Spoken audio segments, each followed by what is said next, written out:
You ready for me to give the spiel? Today we went to a job site for a client for a PFAS sampling job. This specific sample that we took is 1633. It's kind of the standard for wastewater. And we haven't done a wastewater sample for this client before, and he's taking what's called an M&R sample, a monitor and report, for his wastewater permit for the specific location that he's at. And I want to keep a level of anonymity for what site this was, but I will say that it's at the end of a series of processes. We sampled from his effluent weir, which is the end of, say it goes through dyes, section where it cools down an area of their process, and there are a few sections. When you see this water, you'll see that it's dark because it's dirtied up from a series of chemical additives and things like that. But he wants to make sure there's no PFAS in there.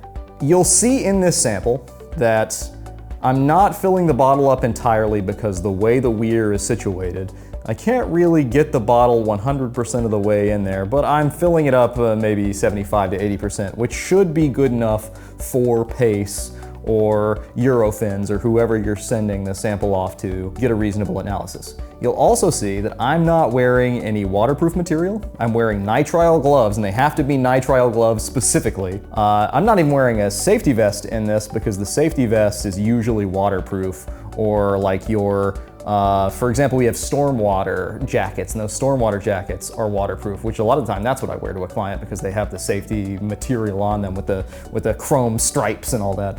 This was a grab sample.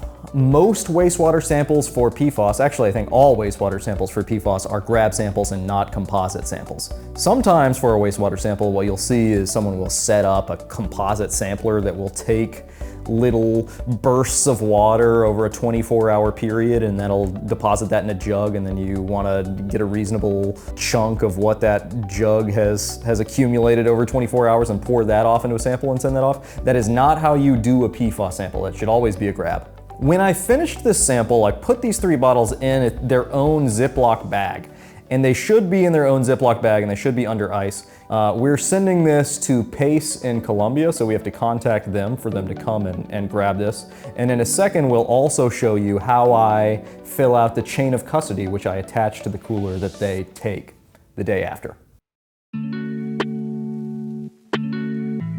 So I have just filled out the chain of custody, which I send off with the cooler full of the samples. This specific one is for PACE, which I believe the Connecticut office also uses. South Carolina uses PACE all the time. We start with the customer sample ID, and normally I would put the client name on here, say client name, wastewater, maybe dash PFAS or something. It's just kind of the title of your sample, essentially.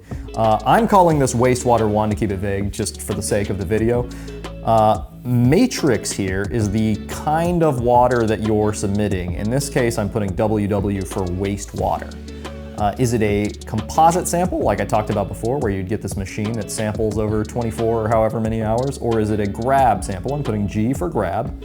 There's a composite start time, but we did not do a composite sample, so that date and time goes blank there. And then the collected or the end of the composite time, which is, in this case, the grab time, was today's date, and then we did it at 10:30 in the morning.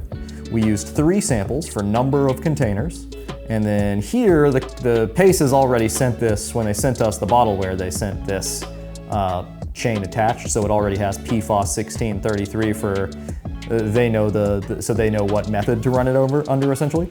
I put this X here to mark that that's what we want. And then I sign here for the fact that I've done it, and then when I hand it off, I will meet the man who grabs it, and then I'll say, relinquished by me. I'll sign it, I'll say the time. They will also sign it and the time. We'll scan it, I'll keep a copy, and then he'll keep a copy that shows that this was handed off. And he'll then take it to the lab, run it, send us the results back in a couple weeks. And that's it for our sampling of PFAS adventure. We'll see you next time. Make sure you smash that like button, you ring that bell, subscribe to everything HRP, and leave a comment because that helps us in the algorithm. See you next time.